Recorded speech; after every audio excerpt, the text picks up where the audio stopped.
This podcast is developed by BridgeBio to educate ourselves and the public about living with a rare disease. Since our guests aren't scripted and are free to speak their minds, their views and opinions do not necessarily reflect the views and policy of BridgeBio Pharma. Thanks for joining us. And now here's the podcast.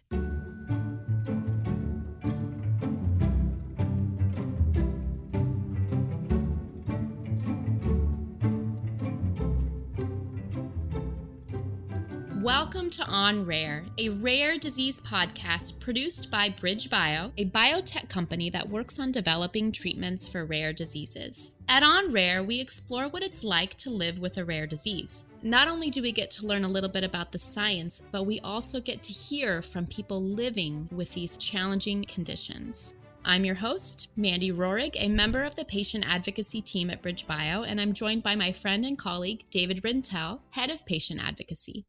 Today, David speaks with Kristen, who lives with a rare condition called achondroplasia.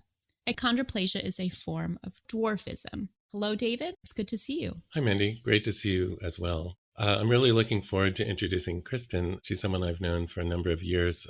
She is just a lovely person, and I'm so happy to include her on the podcast. But before we speak to Kristen, I'd like to introduce you to a friend and colleague of mine, Ann Lee, who is also on the patient advocacy team at BridgeBio in the part of BridgeBio called QED. So welcome, Ann. Hi, David. Thank you so much for having me. It's really a pleasure.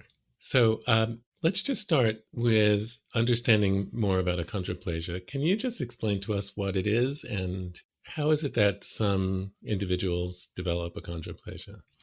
Yeah, and I'm happy to share that. I feel like I need to disclaim that I'm not a medical expert, but I can share with you the condition of how I understand it. Achondroplasia is the most common form of dwarfism. It's the most common form of a short-limbed condition. It basically affects how bones grow. And the way that bones grow, it's regulated by what's called fibroblast growth factors. And essentially, the condition regulates this growth by slowing down the bone growth. So, and it's a genetic condition, but it is usually not inherited. That's correct, right? It's usually not inherited. So 80% of children born with achondroplasia are born from parents of average stature. Yeah. These are called de novo mutations. Essentially, what that means is that a change that occurs for the first time seen in the family. So, Ann, you introduced us to Kristen, and you met her as part of your work in patient advocacy. So tell us what your work entails and how you met Kristen. Sure. Yeah, I feel really privileged to work in patient advocacy. It's a little bit different from other more clinical scientific roles that people might connect working in biotech or pharmaceutical companies to. I have the privilege to connect with patient advocacy organizations, families, and patients that live with achondroplasia, both here in the United States and globally. My role is to truly understand and learn from the community about what it's like to live with achondroplasia or a skeletal dysplasia on a day-to-day basis. And it's really to bring that understanding of the condition and share that with my colleagues internally at BridgeBio and at QED to make sure that the work we're doing is really reflective of the real-world experience of living with achondroplasia. So in that work, I was introduced to Kristen. Kristen is a patient advocate. She also lives with achondroplasia.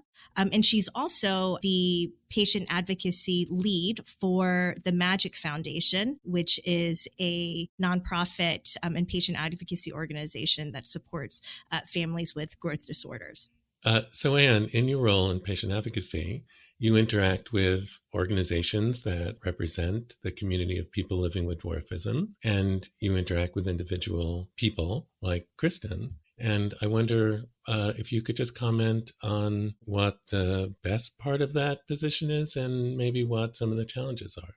Yeah, I really have the privilege of working with advocates and families living with achondroplasia or other forms of dwarfism. And we get a really unique perspective from them of what some of the challenges are of living with the condition.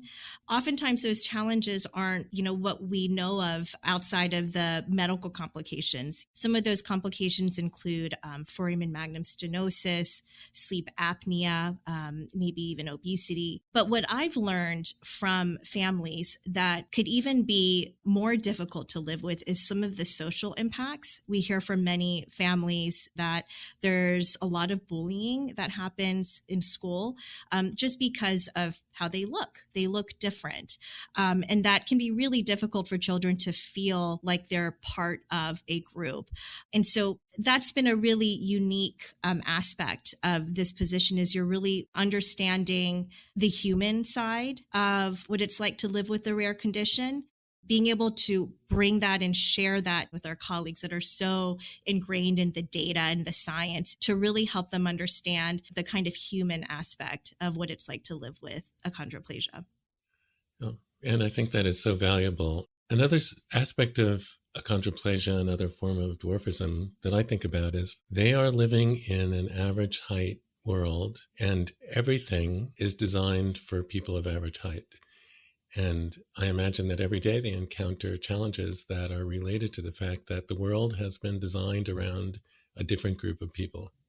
Yeah, that's you bring up a really good point, David, that, I have many conversations about this with advocates and with families who are doing the hard work of providing awareness to the public about inaccessible architecture and how all of the things around us are designed for average stature people. Sometimes the question does come up, what does average stature mean?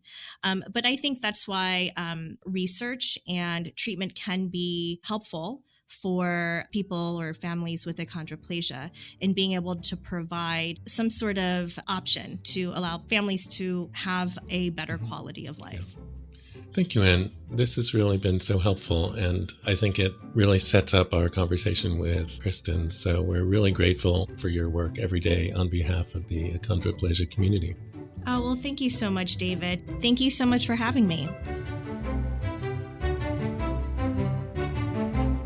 I'm really pleased to welcome Kristen to On Rare. I've known Kristen for some time, and Kristen is a 37-year-old woman who lives in Florida, who lives with achondroplasia and has been gracious and generous enough to join us on the podcast. Hi, Kristen. Hi, David. Really nice to see you again. You as well. I was just telling Amy, our producer, what a social magnet you are, and when you're at a meeting, you just get to know everyone, and really very, very nice to see you. You as well. Thanks for having me. Kristen, I'd like to start at the beginning. I guess I wonder if you have a memory of a moment when you realized that you had achondroplasia, or that there was a difference between you and other kids. How does the story start for you? Yeah. So in kindergarten, preschool, you're similar in height to the other kids. It was probably first grade. There were two boys that were kind of snickering and they were pointing. And that was like the first time that I heard the word midget. I could just feel the negative connotation. I knew it wasn't a good word. And I also remember sitting there and just thinking to myself, okay, Kristen, you have two choices. You can just take it and act like it doesn't bother you, or, brush it off, or say something. And part of me knew at the time that this wasn't going to be the first instance of an event like this happening. So I went up and told the teacher, who immediately said that this is completely unacceptable. We don't hurt each other's feelings. And it never happened again, at least in that classroom. But that was definitely the first time where I guess it really piqued my attention. And I started, I think, noticing even in public whispers and laughing and staring and pointing and all that. I think that for me was the big, okay, hold on a second, you're different. So the realization about your difference came from these two boys, and kids can be both very accepting, but also very critical of each other. And boys can be real jerks. Let me just say, having been one. So it's not surprising that it's boys. I think Right. girls lose a bit of their kindness maybe in middle school. I don't know. Amy has two daughters and she's raising her thumb now. And I think that's pretty accurate, actually. it's interesting also that the height differences started to be clear by first grade, but not really kindergarten or preschool. I didn't know that. And I'm sorry that the first realization you had about yourself and your identity came from unkindness, and a word that is insulting, which even in first grade you knew, and you also knew that you probably needed to do something about it. That was very wise for a first grader. So just tell us about language. Language is really important and very powerful. So that term midget, which I think a lot of people still use, and mostly out of lack of awareness. Yeah, unfortunately, I feel like there's like two divisions of the dwarfism community. Most of us do not identify with the word midget. It's very derogatory. And then there is a small portion where it's kind of like if you can't beat them, join them. So they choose to identify with the word midget, midget wrestling, something along those lines. And I don't outwardly say I'm a dwarf. My name is Kristen and I live with dwarfism, or I live with achondroplasia, because I don't want to be labeled and singled out and identified by a condition. There's so much more to all of us than something that we live with. But that's me. And it's different for everyone. I know that there are people, especially in like the disability community, who come out and just say, I am disabled. Or there are people that say, I am a dwarf. So it kind of depends. Dwarfism, dwarf, little person, achondroplasia, skeletal dysplasia, all of those are appropriate terminology. Yeah. But yes, for the most part, midget is incredibly derogatory. It actually took me a really long time to be able to say it myself. And I think dwarf was also like that. You think of like Snow White and the Seven Dwarfs, and I think that it gets uncomfortable when I don't know, labels are hard. It's just a hard subject. I'm far from an expert in the dwarfism community, but I know that there's a split also between those who are very interested in the entertainment industry, which is not always respectful of people of short stature or with dwarfism, but it provides a lot of opportunity, I think, for those who are interested. And then there are those who really don't think that people with dwarfism ought to be participating in what can be an oppressive portrayal of... and this is my opinion, but I think that the entertainment industry is an easy out. There are so many of us living with any form of skeletal dysplasia that are lawyers, doctors, advocates. We've worked hard for where we're at. And I just kind of view the entertainment industry as like an easy, okay, this is what I can do. There's no room for growth in the position. And midget wrestling would be a really good example where most of the time it is for entertainment purposes only. However, when you look at, they're having the World Dwarf Games, and if it is truly a competitive sport and there is room for growth and this individual is recognized for their skill in the activity, that's different.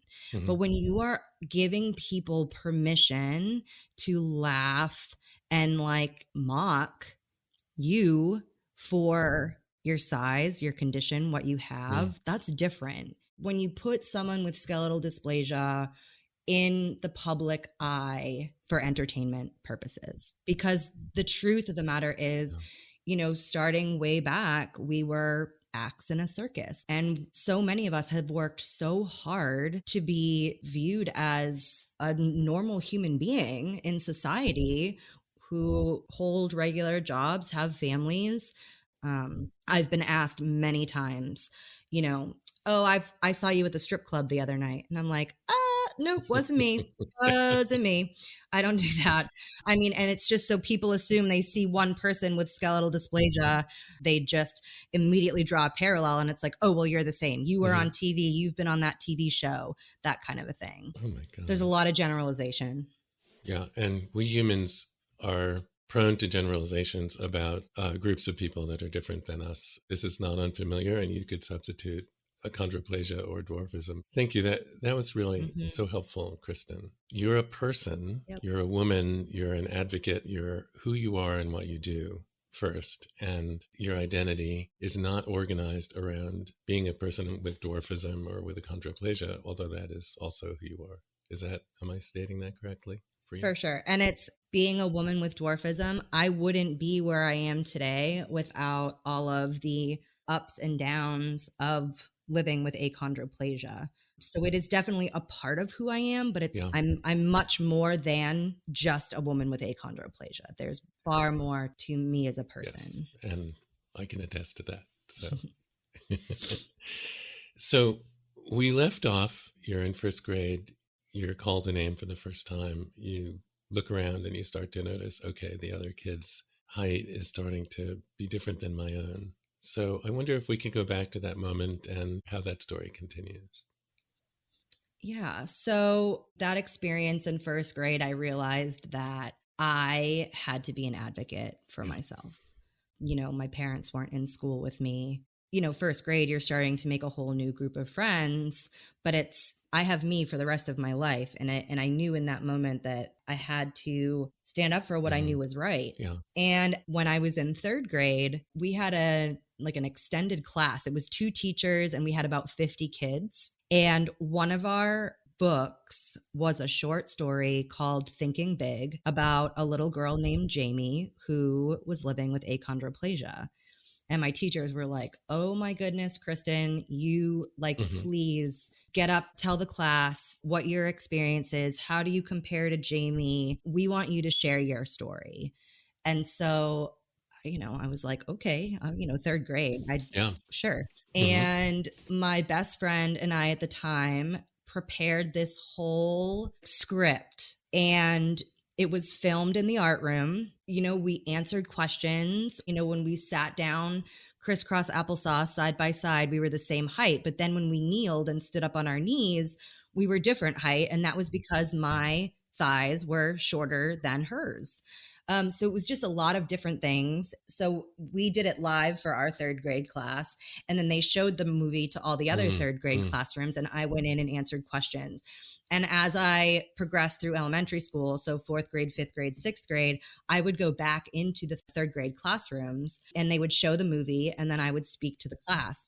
And I loved it. And I never had another issue with bullying or anything like that in that elementary school. And the opportunity to share my story, it was also the first time that I ever made mention of the extended limb lengthening procedures. I had no idea really what I was talking about, but you could tell that I was excited and that I had already made the decision to go through with those procedures, and so that was kind of the first big step on my advocacy journey was that Thinking Big video. And it just carried on through there. So middle school, it was like every opportunity that I had, in like a health or science class to speak about achondroplasia, limb lengthening, growing up in the face of adversity, I did. That was also when I discovered that the dwarfism community is not a big fan of limb lengthening. And I really had to become a strong advocate for myself. So, Kristen, your school was really proactive. Very. They were a great elementary school. They really were. I mean, you already had started out in first grade as being proactive, if you think about it in your reaction to those boys, but it really put you on a path, providing explanations that had the result of helping people understand and reducing the kind of discrimination, et cetera, because people understood that you're a human being first. Before we go to limb lengthening, and we really like to hear about that, I wonder if you remember talking to your parents about either the incident in first grade or when other kids are starting to be kind of taller than I am. So to be honest, I don't ever remember having a conversation like that with my parents. What I remember as a little girl is being out in public, especially with my mom, and I love her dearly, and I know that it's probably a generational thing. But we would be out in public and someone would stare and she would just get really offended. And so I would kind of take that as, okay, I'm the cause of this. I'm causing her hurt, but we never really talked about it. And so I never really felt comfortable talking to my parents about it. It wasn't really a conversation that we had in terms of like emotions and feelings. And I kind of harbored all of that. And obviously, as I got older, I realized that that was very difficult. There were certain people who tried to encourage me to speak about how I was feeling. And one of those people was my 6th grade teacher, Kelly, who I am still super close with. I do remember one time something was bothering me and I clearly was sad, I guess. And she asked me to stay in from recess. What did I do wrong? I'd never had detention before. And she came in and she was kind of like, Chrissy, what's going on? You know, and I kind of was like, what's happening? I just had never talked about my feelings. And I do remember talking to her, not opening up fully, but enough where I was kind of like, oh, you know, like these feelings are meant to be shared. Yeah. But yeah, unfortunately, especially through my childhood, I hid and did not talk about experiences with bullying, my feelings, you know, living in the face of adversity, because things become very hard. You know, as a parent, when you described your mom getting really mad at people who are staring, you know, it sounded to me like she was feeling very protective of you. But I could see also as a child, seeing your mom getting so angry at other people when they look at you and sort of seeing, okay, well, I'm the cause of my mother's pain, having an interpretation that's, you know, very different than how it sounds to me as an adult, and completely understandable that you as a child would kind of take that on. And then your conclusion was, I have to reduce their pain, so I'm not going to tell them about troubles that I'm having about this. And we never know what we would do in a circumstance that we're not in. I think a lot of parents would like to have everything be as usual, normal as possible, which I think generationally, as you point out, often means not ever talking about it. It doesn't go away, of course. No, it does not. But it makes people feel like it's not there as much. And that applies to a lot in family life. I'm really glad to hear about your 6th grade teacher. So what kind of things did you talk to her about? I just knew that she was a person that I could go to. And she was also a huge confidant in my decision to follow through with limb lengthening, because it was in her class. You know, I left 6th grade early to start the procedures. So that was a big turning point just in my life in general. I mean, we've stayed friends ever since, you know, 1998. And I went on to babysit for her kids. And now her kids are 21, 22, 23 of drinking age. So now when I see them, it's like we toast and have a glass of wine together. It's such a special friendship, almost more like a sisterhood, that I value so much. It's and beautiful. You know, I don't have a lot of regrets in life, but I do wish that the younger version of myself had chosen to open up more earlier. That would have made my adolescence a lot easier. But I do encourage parents nowadays. I work in advocacy and I do a lot with kids who have achondroplasia or skeletal dysplasia, and I'm friends with families. It always amazes me when kids are so willing to open up and talk about how they're feeling. And I always tell parents, I'm like, this is a gift. And even if it's not the parents that the child is willing to open up and talk to, it's huge. You know, I feel like the root of all anger, conflict, the negative feelings that we have is not being heard. So when these kids are just simply heard and their feelings are validated, it's amazing. You know, the minute someone just says, I hear you, those are very powerful words. There's been a lot of research about kids who grow up in environments that are, let's say, less than optimal, and how some of them do very, very well and others don't. And the factor that seems most important is that there was an adult in their life who was not their parents. Right. I say that as a parent, but, you know, and if you think about your life and the adults who really made a difference, how powerful that can be. And, you know, maybe that makes sense. You know, as parents, we are kind of limited. And sure. I mean, and especially parents to multiple kids and working and all that. And it's not something that I understood when I was a kid, but now that I support so many families and I've been able to bear witness to interactions with siblings, and living in the face of adversity doesn't just happen for the individual. It affects the whole family. Yeah. And now, as an adult, it sounds like you're the Kelly for a lot of kids. That's a really good way to put it. I think you might be right. Yeah. Yeah. And that is so important and really a gift toward those kids and those families, really. Around that time that you started your conversations with Kelly, you also started the process of limb lengthening. So I wonder if you could just give us a sense of that. When my mom discovered that I was going to be born with achondroplasia, she immediately started learning as much as she possibly could about dwarfism, anything. And obviously Mm-hmm. back then, the World Wide Web did not exist. So it was a matter of like magazine articles. And she had these two folders. One was strictly information on dwarfism, achondroplasia. And then there was a second folder, and that was information on limb lengthening. And she was always very open with me about options. I went to Dr. Stephen Kopitz in Baltimore, Maryland, who was an unbelievable expert in skeletal dysplasia. I mean, I loved that man. That was also really my only exposure to other individuals with dwarfism. But as I began to learn more and more about the limb lengthening, I was like, there is something about these procedures that is just speaking to me. And I also knew that I was going to have surgery anyways because my lower legs were bowing. And Dr. Kopitz had mentioned this to us. And when I kind of heard what the procedure entailed to correct the bowing without lengthening, it didn't sit right with me.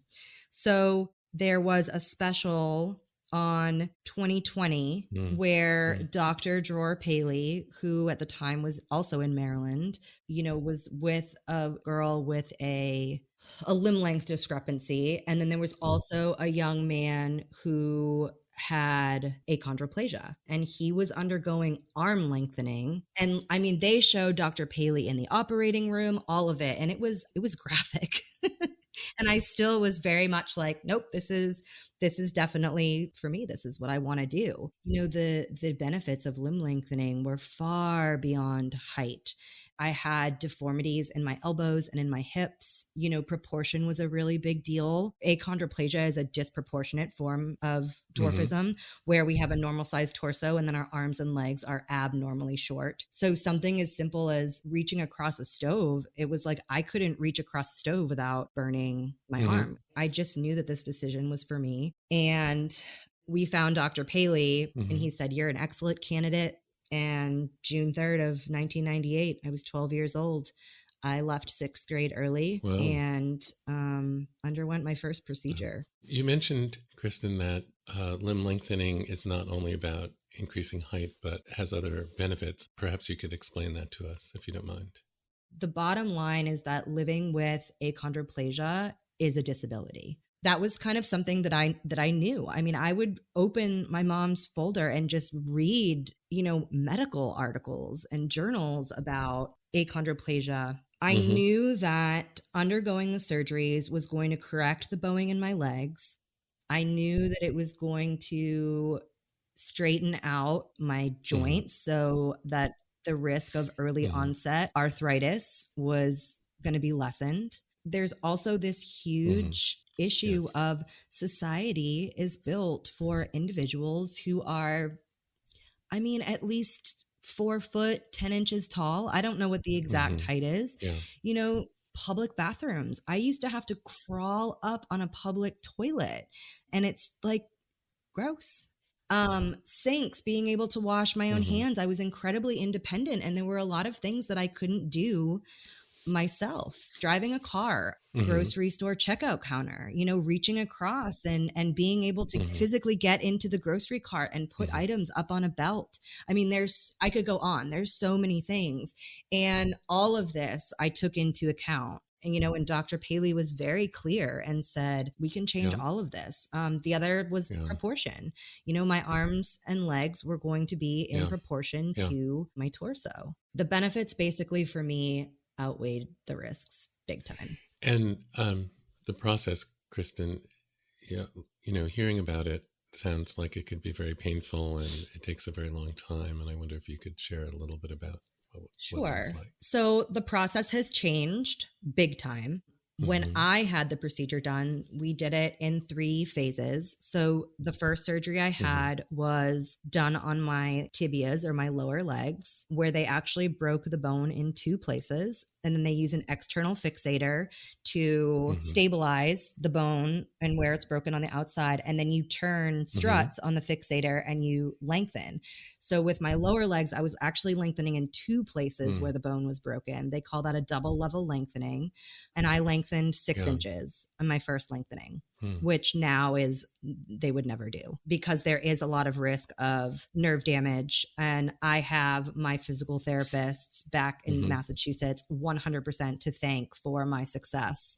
I never had any additional nerve decompressions or any big complications during my lengthening.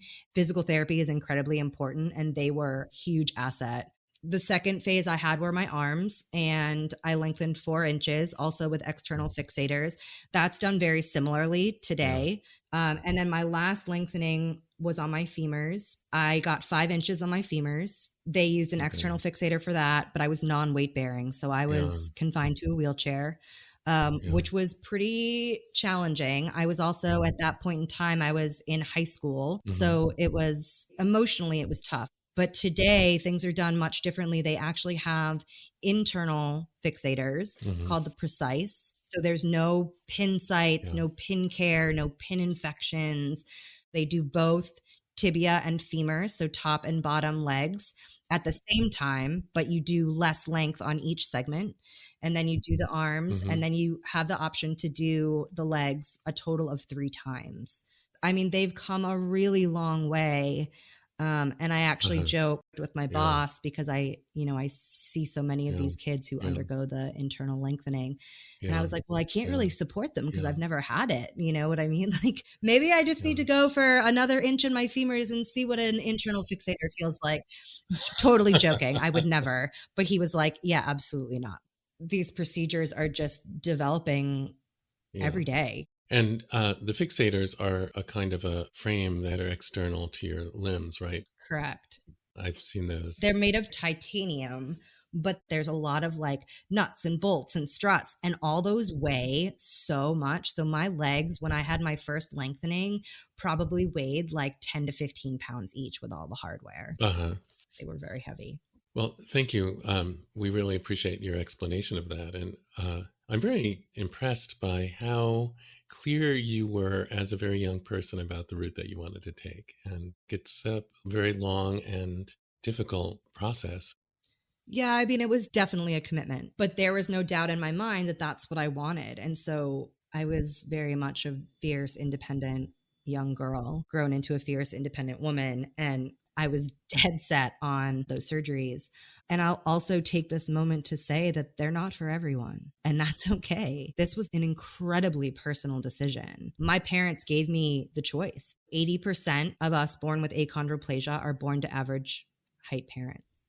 I believe that kids who are born in the face of adversity and live with different conditions mature and grow up so much faster. They have such a deep understanding of life, the world around them, that when you give them a chance to hear and respond, they know and understand. And it's just so important to have these conversations. And it's honestly one of my favorite conversations to have with kids, because I think they're not given the opportunity to express themselves 100%, because, you know, a 5-year-old is seen as they're not capable. They're fully capable. They really are.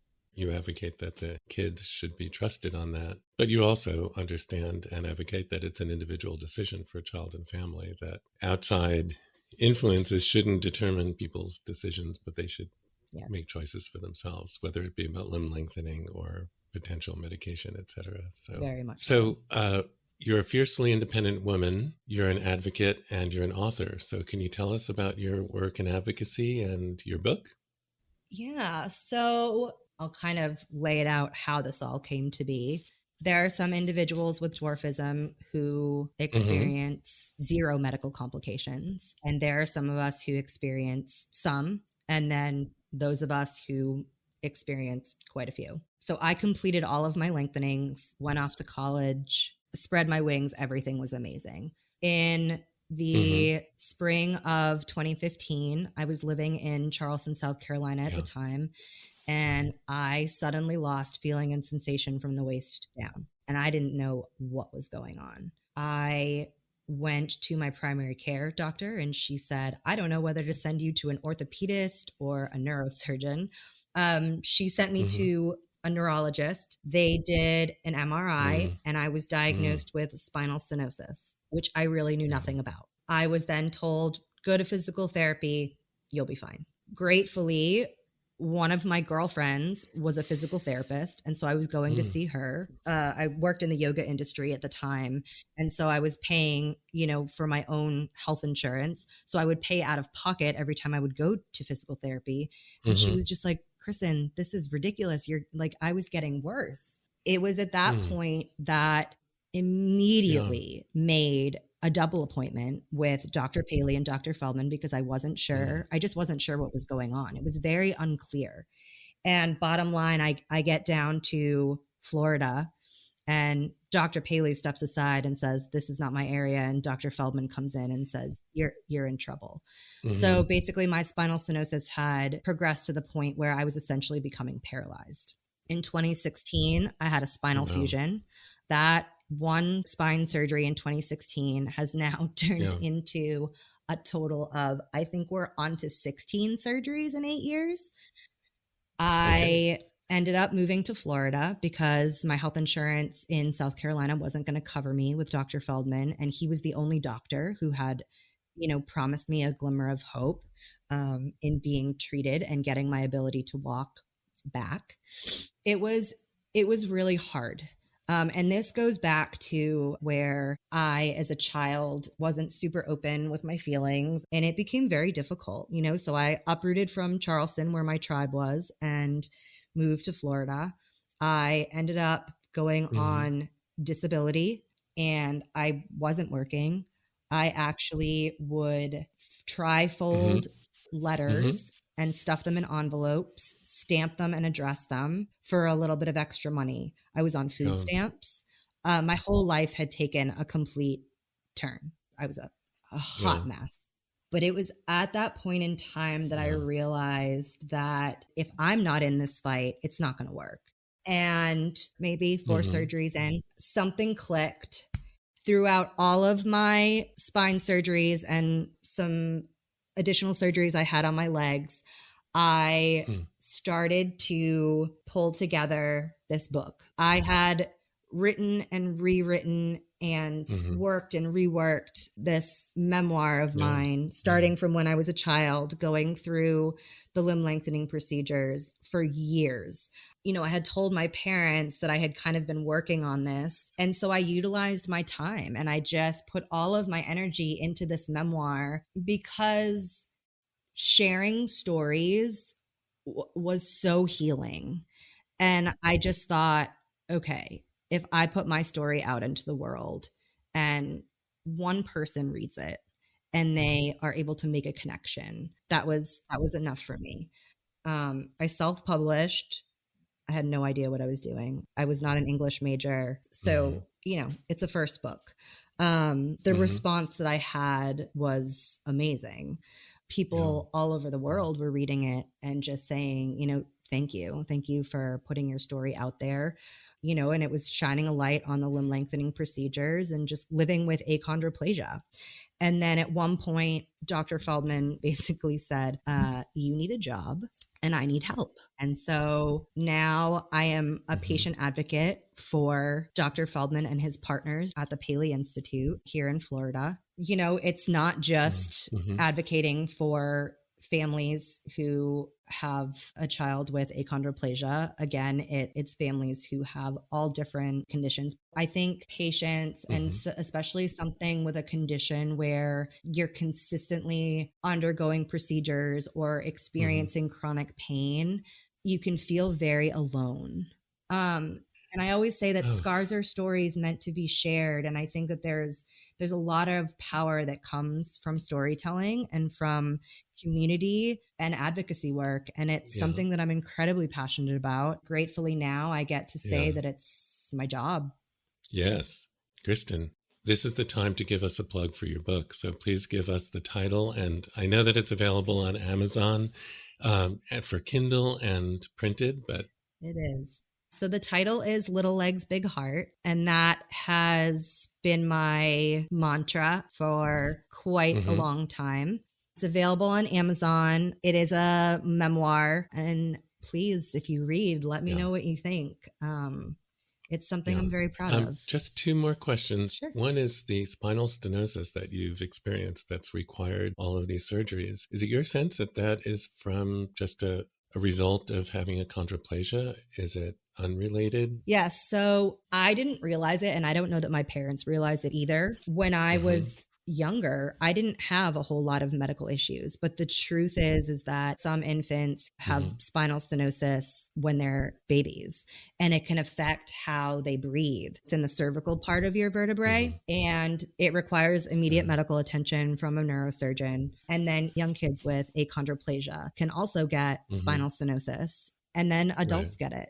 I just never knew about it. It wasn't something that was widely right. talked about, but it doesn't have anything to do with the lengthening. Individuals who have not lengthened, Mm-hmm. they also experience spinal stenosis. Yeah, I think that's something that isn't really well understood is that there are a lot of skeletal problems that happen throughout the lifespan of a person with achondroplasia, some of which happen early, as you mentioned, and some much later in life. And one other question, which is, I think we'd be interested in hearing um, how tall you are now. Um, that's actually a really good question. So, after I had my lengthening done, Mm-hmm. I was 5 foot. Uh-huh. Because of some of the surgeries that I've had to correct instability in my joints, I have shrunk an inch or two. So I'm right around Yeah. 4'10". But to me, the Yeah. numbers don't matter. Yep. I drive a Mm-hmm. car without pedal extensions. I live Mm-hmm. on my own. I do my own grocery shopping. I'm 100% independent. It's Independent. an Yes. incredible feeling. It really is. And I'm so grateful. I wouldn't be obviously sitting here talking to you, David, whom I've met in Spain twice. Having achondroplasia has taken me all over the world, and I wouldn't regret it for a minute.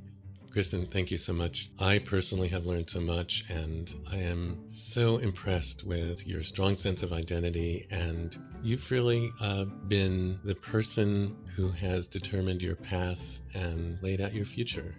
I really enjoyed talking to you. Thank you so much. It was fun.